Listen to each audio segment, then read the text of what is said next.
Regional Marketing Director with One America, going over our asset-based long-term care opportunities. Jeremy, are you there? Yes, ma'am, I am. Wonderful. I just want to remind everybody before Jeremy takes over here is everybody's on mute, and if you have any questions, please go ahead and type the questions up, and we'll try to go through them as we can. Otherwise, we'll try to hold most of the questions off until the end of our webinar today. But Jeremy, how's everything going over there with One America today? Hey, we are just chugging along, and you know, we've been doing this series with you guys over at Premier and having a lot of luck, and a little bit of not so much luck on the last time we tried to do this particular webinar for qualified assets funding an asset-based LTC plan. GoToMeeting was actually having some technical difficulties on their end, so Shad and I decided it would be good to host this again. So we can see by attendance that that was a good call, so thank you all for taking time out of your morning and your afternoon. Should I go ahead and proceed, Kathy? Yep, why don't you go ahead? Looks like we got quite a few people here, so just jump right on in when you're ready. All right, well, thank you all for attending, taking time out of your morning or afternoon, depending where in the country you are. But we don't expect this webinar to be much more than 20 minutes long. Again, what we've done is we've done a series rather than kind of you know, overwhelm you with an hour or to hour and a half long webinar going over all the different various ways we can structure these plans at One America, which really is one of our huge competitive advantages, by the way.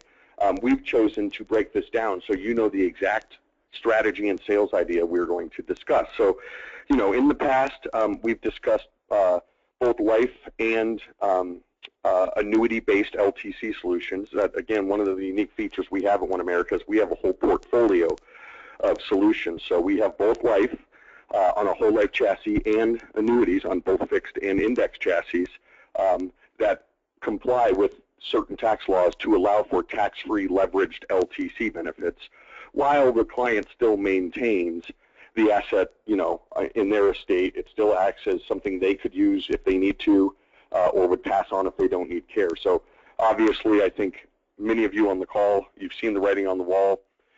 Long-term care insurance. We had something like 112 companies back in 2002 offering long-term care insurance. We're down to arguably less than 10. But we've seen a mass entrance into the hybrid marketplace, if you will, particularly the life-based policies with some sort of chronic illness or long-term care rider. So what we'll focus on today, folks, because we've been over a lot of that, and I'm sure we'll continue to do these throughout the future, and I believe Premier's recorded many of these. So if you have any other questions on some of the other strategies, I'm sure Kathy and her team there can get that stuff in your hands. So today we're going to focus on qualified money. And I think we're starting to find more and more clients as they're retiring are heavily weighted in qualified assets. And it's really, you know, if you look at the history, it makes a lot of sense. What was it, the 80s when companies started to get away from pensions and started to focus on you know, more of a 401k option. So you have a lot of folks, and we've been trained by the government, haven't we?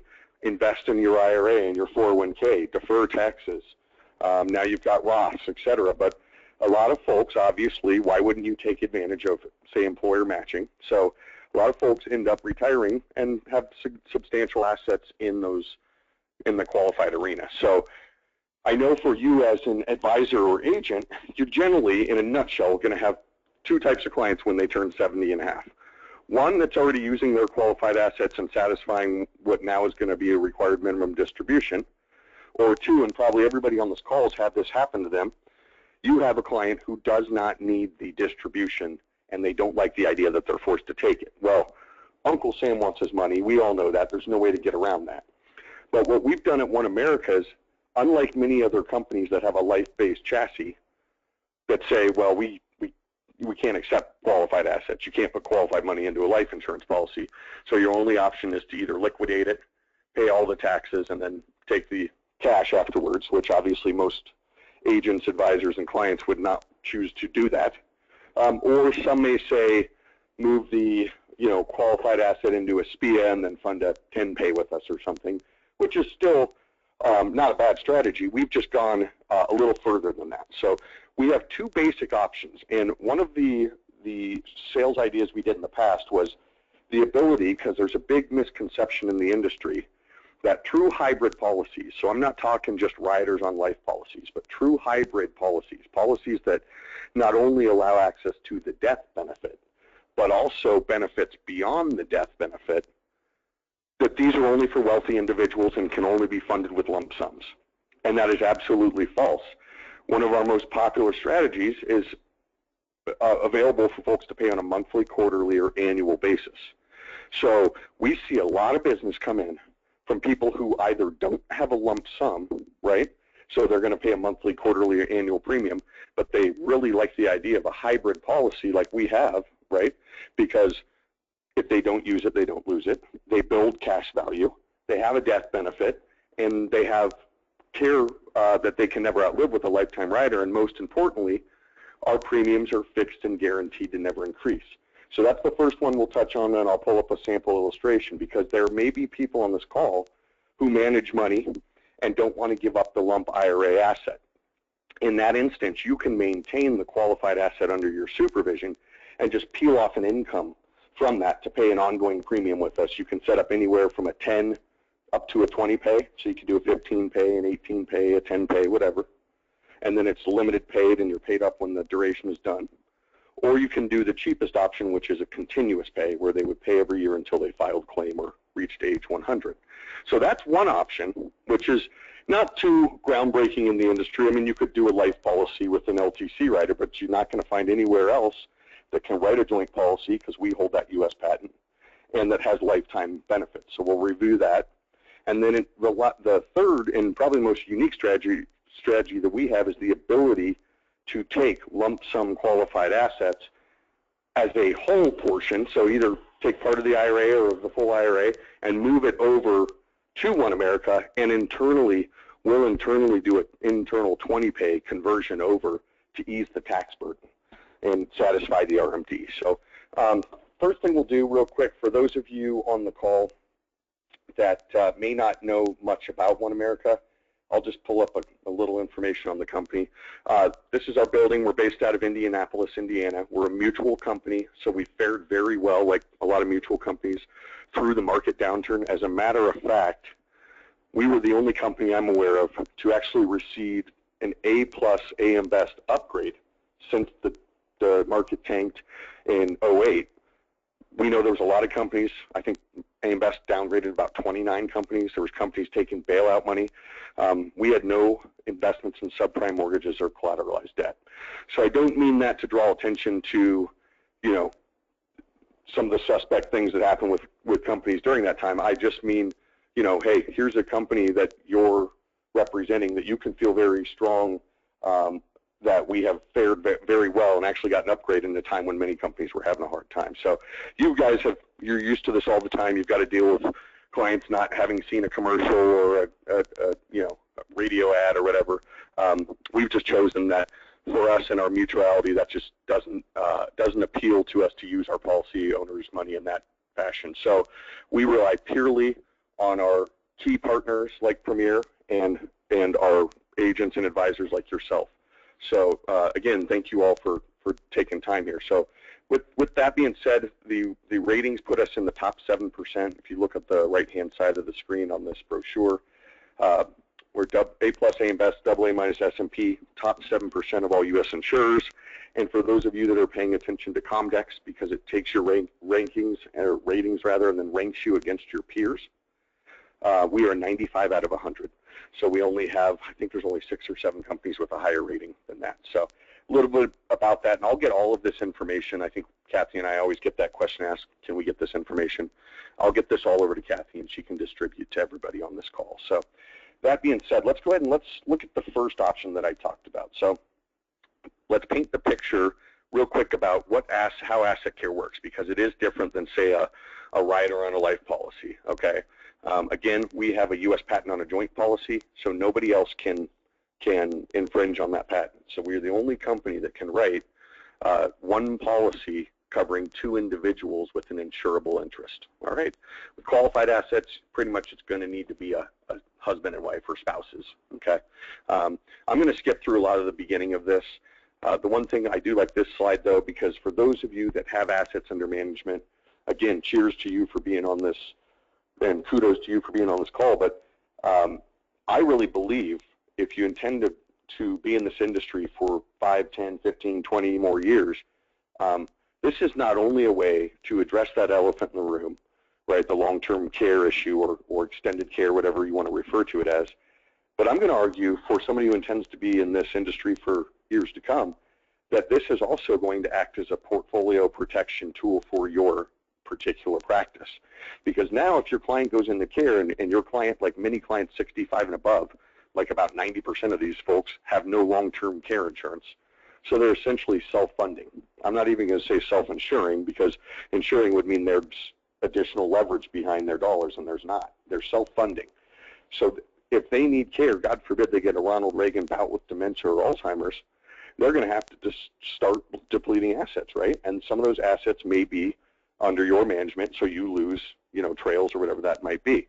So this is definitely something that should not only help your clients and their loved ones, but also your practice. So today we're going to focus, again, on the qualified assets. Before we get into the two different ways you can fund it with qualified dollars, I want to make sure everybody recalls, because some of you may not have caught some of the earlier webinars, how asset care works, like I was saying. So with asset care, it is what's called a true linked benefit or hybrid policy. We call it asset-based planning, all right, because we're just using an asset, typically repositioning, to create an LTC plan. So we're just moving it from pocket A to pocket B. But the way that our policy works is it's basically comprised of two portions, and this is the same way you could explain this to your client. The first portion, which you see on the left, is the whole life insurance. Now, you're going to have clients that say, I don't like life insurance or I don't need life insurance. Well, that is not the goal here. That is purely a means to an end, because the tax law that we take advantage, which is the 1996 HIPAA, allows for certain life insurance policies, certain meaning they've got to have the verbiage from the law built into it, certain life insurance policies to be accelerated tax-free as a living benefit for any types of qualifying care. In-home, assisted living, hospice, nursing home. To qualify, it's just like any other HIPAA qualified plan, which is either 2 of 6 activities of daily living one can't perform, or a severe cognitive impairment that deems you need supervision. So nothing different, pretty industry standard. What you're looking at on the left would be just like any other accelerated death benefit rider. But in order to be considered a true hybrid policy and market yourself as long-term care coverage, you've got to also offer inflation options and additional coverage beyond the death benefit, which we do both, okay? So unlike, say, a chronic illness policy or something that has some limitations to it and can't be marketed as LTC, ours, we absolutely can. So on the first side, your clients would first, when they needed, God forbid, to file a claim for care, they would be depleting their death benefit dollar for dollar until the death benefit was depleted. Now, here's what's really cool about a joint policy. And I'll say this a little slow so you make sure that you understand, because this is almost always a question. But we give the opportunity, and you do have to choose prior to the policy issue, to accelerate the death benefit at a rate of 2, 3, or 4% of that death benefit per month per person. So I'll give you an example. If the payout, let's say the death benefit was $100,000, they were taking 4%, so that's $4,000 a year, per month, sorry. That's per person. So if they, unlikely, but if they needed care at the same exact time, they would each get to draw $4,000. They would not have to split it. They're just depleting their death benefit twice as quickly. So we refer to this policy on the left as the base policy. It's the dollar for dollar reduction at whatever percentage they chose prior to issue of the death benefit. But what's really unique, not only do we have the joint patent, we have the only lifetime rider I'm aware of, definitely from an A-plus rated company, still in the marketplace today, that is tacked on behind the benefit. So a lot of the hybrids out there, there'll be like a 2 years plus 4 years, 6 years of coverage for him, 6 years for her, and they can't do a joint. And it's not a bad plan. But in the event one of them gets Alzheimer's and needs 8 years of care, if I blow through my 6 years, I can't tap into my wife's policy or vice versa. So here you have an unlimited benefit. Neither person can outlive for the same dollars, and because we have a joint policy, if you combine the same dollars from 2 individual policies into a joint with us, you have lower cost of insurance, which translates to better benefits for a longer period of time by 2 folks entering into a second to die joint policy than going into 2 individual policies. So the rider is purely an option, and the other option you have besides lifetime is to simply double the base period. So if I do 4%, 100% of my death benefit divided by 4%, my death benefit would be depleted in 25 months, about 2 years. And I could tack on either another 25 months or have lifetime. On joint policies, we almost exclusively see lifetime because it's not much more expensive. On individual, it just depends on age and what they can afford to do. Obviously, if I move from a 2% to a 3 or a 3 to a 4, that means I get more money out, meaning I blow through my death benefit quicker, and thus the rider premium would be more expensive. Okay, so let's look at the first option. And again, I'm kind of bouncing around here. I'm not going to look at that one yet. Okay, let's look at this option right here. So this is our Asset Care 4, what we call it. You guys don't have to know these 1, 2, 3, and 4. We use those more for us to know how we're funding this. And that is one of the many values that Premier adds for you all, is Kathy and her team, Shad and Brad and everybody, they know this like the back of their hand. So all you've got to be able to do is tell them where the potential money's coming from. Is it a single or joint policy? You know, are there health issues, that sort of thing? How old are the clients? And they'll be able to structure the right policy for you. But what our 4 on this means is that it's going to be an ongoing premium. So let's see if we can't kind of hit this home for you to make sense as to how an ongoing premium could work for your client. Again, this is the client that either the IRAs are tied up with surrenders. They've got to be over 59.5, right? Because we don't want to incur the 10% penalty, unless, you know, maybe they're 57 or 58 and they're okay with a year or 2 of that. But anyways, let's look at what this would look like. So let's say they're 70 years old, because the bulk of our qualified funding typically is people in their late 60s up through our maximum issue age of joint equal age of 80, okay? So bulk of the business is, let's call it ages 65 to 80, which is really cool for all of you, because most of your clients at that age, if they even glance at long-term care coverage, it's ridiculously expensive. There's no guarantee their premiums won't go up. So they probably don't even know that this is an option, or, you know, hey, I'm 75. I didn't even think I could get LTC coverage until my advisor or agent showed me this great plan that I had no idea was out there, right? So I'm going to say let's take a 70-year-old couple, okay, because what's happening at age 70.5?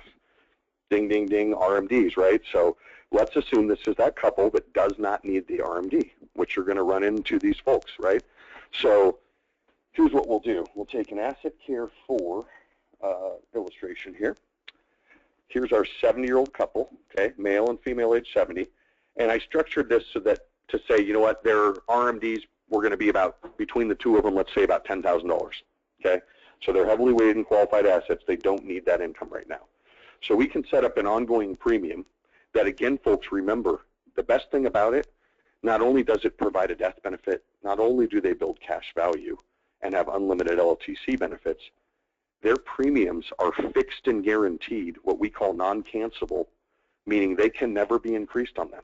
So you're never going to have to deal with a premium rate increase. So let's say you're managing the IRA. You peel off $10,000 a year between one person's IRAs or both or whatever. Obviously, that comes out. It's going to be reported as a 1099. One America, we have nothing to do with that, but the clients then write a check to us each year for $6,500, not each, total, and that gives them a base policy benefit, an immediate death benefit of $115,248, of which they're going to pull 4% out per month. I can tell because I have a 25-month minimum base.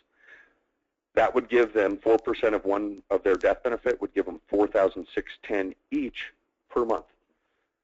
Let's stop right there, folks. For a 70-year-old couple, for less than $3,500 each, $6,500 total, they're getting $4,600 a month for 25 months in care benefits. Now, you'll notice that that is all tax-free, right? Because this was after-tax money that funded this. Then what happens is, for an additional $3,451, which you see down below, I'm highlighting, that would be the cost to extend the benefits after that 25 months for an unlimited lifetime period. I didn't add inflation. We could add inflation. It would just increase that premium. Okay. We can do inflation from 2%, 3%, 4, or 5 in most states. All right. But I'm going to just, for a simplistic manner today, I'm going to leave no inflation on there. So for about $6,500 plus $3,451, let's call it about $10,000 a year, which, by the way, folks, one of the reasons we separate this premium is the rider premium, if you think about it. That premium of $3,451, that does not build cash value. That does not build death benefit. That is pure LTC lifetime benefit coverage after the life insurance is gone.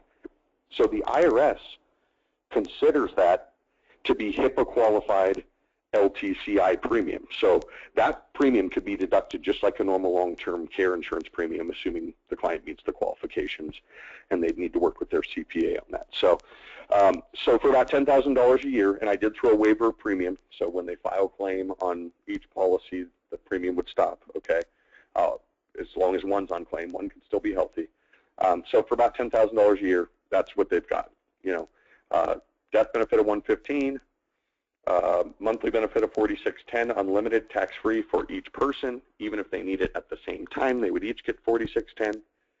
And they're also building a whole life cash value that they can loan against or walk away with if they ever decide to terminate the policy. So that's your first option, and that's really, again, nothing too groundbreaking. Okay, that's just the ongoing premium option. But some of you may have clients that, again, the IRA money is tied up, or they or you're managing the money and don't want to give up the lump asset, you peel off the income. So that's one option. The other option is this option right here. So I'm going to go from current slide. Okay, so this is what we call our AskCare 3. And again, you guys don't have to remember these numbers. Let Premier, you know, they know it's like the back of their hand. Kathy and her group are solid on this stuff, but this just means we're funding from a lump sum qualified asset. So what's really unique is if we had a husband and wife, and let's say the wife had a, you know, chunk of IRA dollars, and we don't want an ongoing premium, we just want to reposition the IRA, we can take a portion of or all of the wife's IRA and convert it over to this policy. Now, everybody looks at me, you know, like deer in the headlights type look when I say, you know, we can move this to our life-based LTC policy, and we can make it a joint policy from one person's individual retirement account.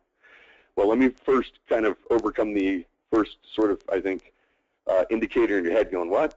And that is, it's not a tax-free event, folks, but it's not taxable all day one. What we're doing is what you could do on your own, but we're making it much easier on you and the client in a streamlined fashion. We're taking the IRA over to us. We're putting it in a fixed IRA annuity, which is part of this policy. And that annuity is what you're going to see up top. You see the hourglass here. So let's say we take, for the wife, we take $125,000 of her dollars. We move it to One America. This hourglass is our policy. Okay. On the top is her IRA. This is the taxable sand, if you will. The little funnel in the middle, that's the IRS, where as it goes down to the after-tax side, the IRS is going to come in and want their taxes. So we reposition her IRA with us, $125,000. We stick it in IRA fixed annuity, minimum 3% guarantee while it sits there. It's basically a holding account, folks. And we're going to use that IRA to set up a 20-pay on a joint life LTC policy with us. So each year as we take 1/20th, which, by the way, it is not a SPIA or an annuitization, because if we did that, the client would lose control of the asset. It's just 20 equal payments from the IRA. So in any given year, if the client were to walk, they would be able to take what's still left in the IRA plus all of the premium that went over into the life. So you'll be able to see that when you run an illustration. So there's still that access that the client has available. So what we're going to do is each year, we're going to take $8,000 of a withdrawal. The client's going to have a 1099 sent to them, which they've got to do anyways, right, folks? If they're 70 and a half, they're going to have a 1099. That's going to help meet the RMD for the qualified assets, if not exceed it, all right? And then that's going to go in and create an additional bucket of $133,000 of after-tax leverage, okay? That's the life insurance leverage. Each year, As that IRA is shrinking by $8,000, the additional life insurance with LTC benefits grows by $8,000. Okay, but their total pool is the combination of the two. Folks, this is no different than if you kept the IRA in a fixed annuity and just distributed a portion and set up a 20-pay with us on our Asset Care 4. The main difference is it's much easier, and we're more generous on our leveraging and our underwriting when the client moves the whole chunk over to us as opposed to an ongoing premium. So there's definitely benefits for the client. This option happens to pay you better as well if you move the lump asset, of course, as opposed to an ongoing premium. So if the client has the option, it's definitely better for everyone if you just move the lump asset like this. So what will happen then is they have the ability then to add either additional 50 months after they deplete their 250 or lifetime. After 20 years, the $250,000 would be fully tax-free because they've converted the whole IRA. But if the client needed any claim prior to that, whatever they're pulling from the IRA, of course, is still taxable. So again, let's go and let's take a little look at a sample illustration to kind of hit it home. Okay, so again, here's our 70-year-old couple, same 70-year-old couple. And let's say they have $100,000 in qualified assets that you're going to roll over to One America, right? We're going to do a trustee-to-trustee transfer, and we're going to do what I just showed you there. So we stick the $100,000 in. It goes immediately into an IRA fixed annuity, okay? And what you'll see here later on in the illustration, I'll highlight here, is you will see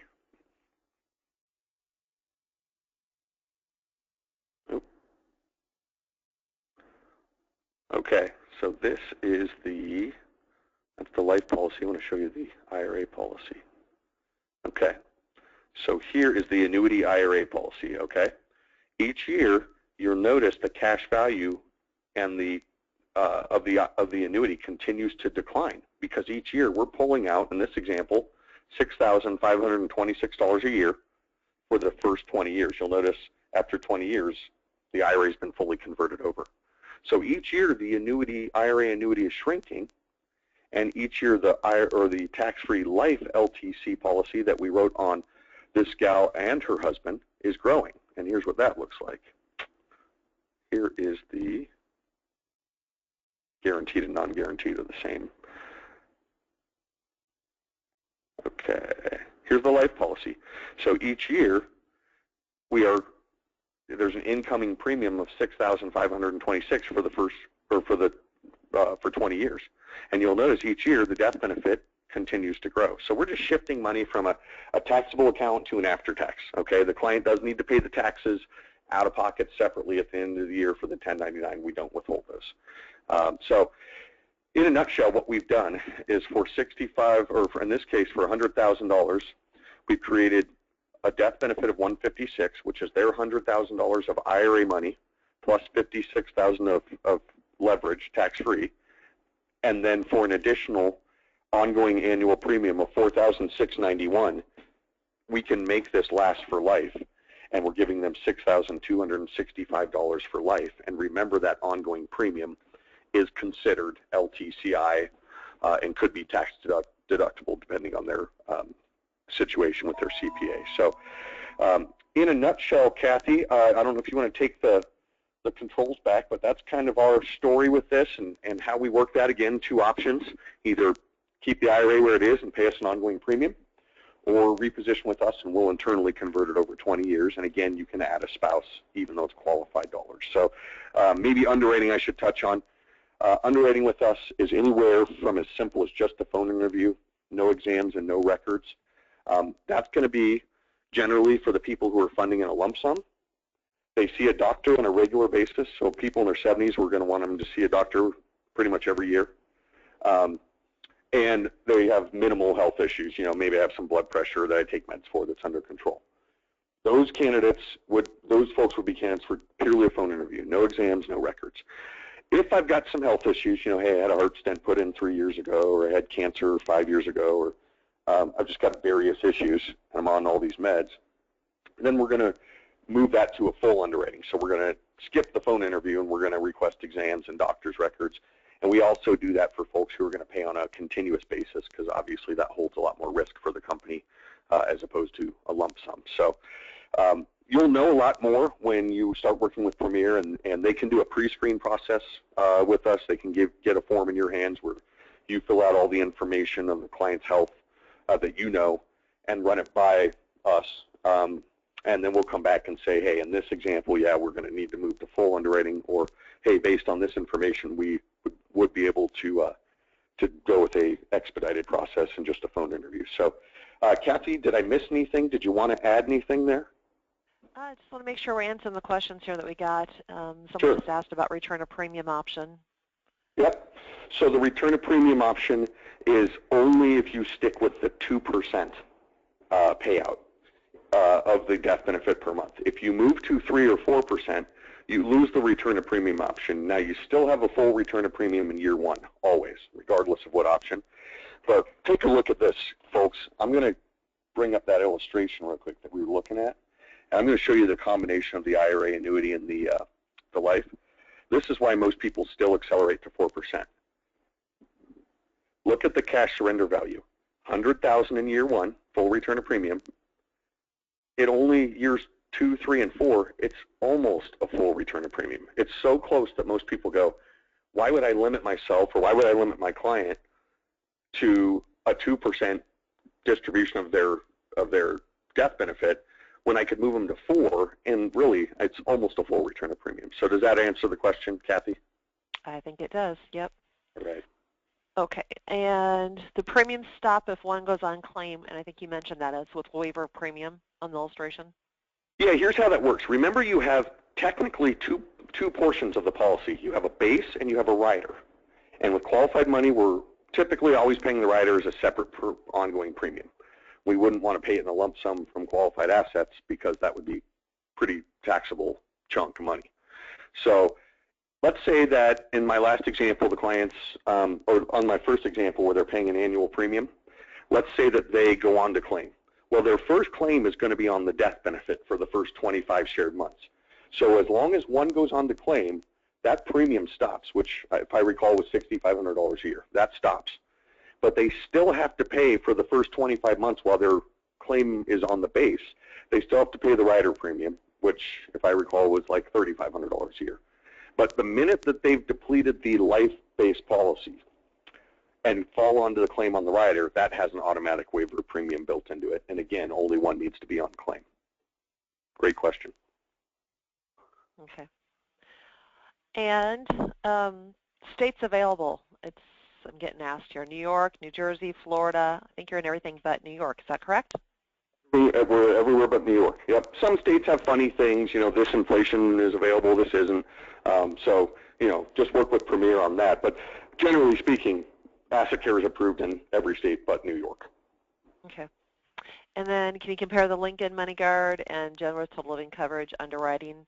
And I believe you kind of did a little bit with you guys how it could be simple at issue. I know Genworth is full underwriting and MoneyGuard is full underwriting.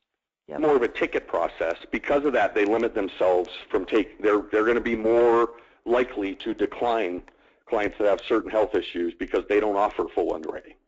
So with Lincoln, the nice thing is it's simple on you, right? You just fill out basically a ticket, but it's a lot tougher on your client because they're doing about a 45-minute phone interview on each individual. With us, you take an actual application, and because we're getting stuff like their doctor's names and you know, you're filling out some general health questions and their address, our phone interview is only about 20 minutes per person. So it's a lot easier on your client, and we're more flexible in terms of, hey, on these healthy folks, we'll just do a phone interview. On these folks that have health issues, we're going to need to offer traditional. So it is an advantage. Again, both Lincoln and Genworth, great policies, but what I would call those is more of a cookie cutter. You know, it's 2 years of your money plus 4 years of the company. You can only do individuals, and neither of those companies offer a qualified asset strategy other than, I believe Lincoln would tell you to put the qualified asset in a 10-year SPIA with them and fund a 10-pay. That's the max they go out. So if I'm a client and I have $100,000 or $200,000, I don't know if I want to pay taxes on 20 grand a year when I can stretch it out with over 20 years with One America. So good question. Okay. Another question is, can you lower the 20-pay options? You do have a 10-pay At this point in time, no, on the lump sum. okay, on the lump sum. If you want less than a 20-pay option, then you could set up with us like a 10-pay or a 12-pay or a 15-pay, but you would need to manage the IRA and just pay the premiums out each year. Okay. And then I'm getting asked another question here. Taxes paid versus leverage attained. Will CPAs be calling me asking why I had my client cash in IRAs to pay premiums? Gotcha. Well, remember our target market, folks. We're not trying to convince somebody to, at age 60 that they should start doing this, although we do see people who get it. Our target market, the bulk of a business, and your sort of sweet spot is people who are going to have to take an RMD anyways. And the CPA knows it. So when you're creating a long-term care plan for a 70-year-old couple to help protect all of their other assets while, taking full advantage of an RMD that has to happen anyways, I don't think there's any issue, and I've never heard of any issue with the CPA. The issue with the CPA would be with one of the other companies, if you liquidated $100,000 that year in qualified assets so you could go into a Genworth PLC, I'm sure the CPA wouldn't be too thrilled that now the client's got to pay taxes on $100,000 that year. Gotcha. That makes sense. That makes sense. And always use your CPA anyway to make sure you're doing everything true. Yeah, absolutely. I mean, obviously, none of us are tax advisors, so never hurts to work with the CPA on this. Right. Exactly, because they may help you a lot more out anyway in the long run. Absolutely. Yep. I think that's all the questions that I have that popped up right now. If anyone else has any other questions, feel free to call Premier, 1-800-365-8208. Ask for a hybrid marketer. We can help you with these, get you some quotes. Contracting, you need to be appointed first, correct? Yes, and actually, probably the best thing to do.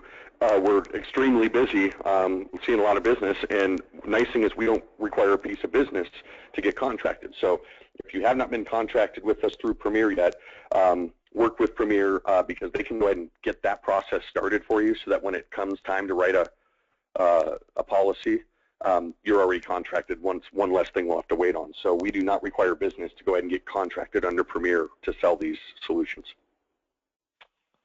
Wonderful. And they have to have their long-term care certification, correct? They do. Yeah, every state's different, and most states are reciprocal with each other, but obviously we can work with Premier on that as well. Right. Great. And then for anyone that's asking questions, there was a question out there about a copy of the presentation. We did record this. As long as there's no malfunctions on this, I think we should be able to get this back, everybody, the recording out again today on this. Yeah, I didn't see when Chad and I did it before, GoToMeeting lets us as the presenters know, hey, there's some errors going on. I didn't see any of that this time, so I think we're good. I think we're good too. So if any questions, please let us know. Otherwise, Jeremy, thank you so much for your time and everybody else for your time today. And let us know if we can help you and assist you in any way in any cases. Take care. Yes, have a great thank you day. all. Thank you, Kathy. Thanks a lot. Bye. Bye.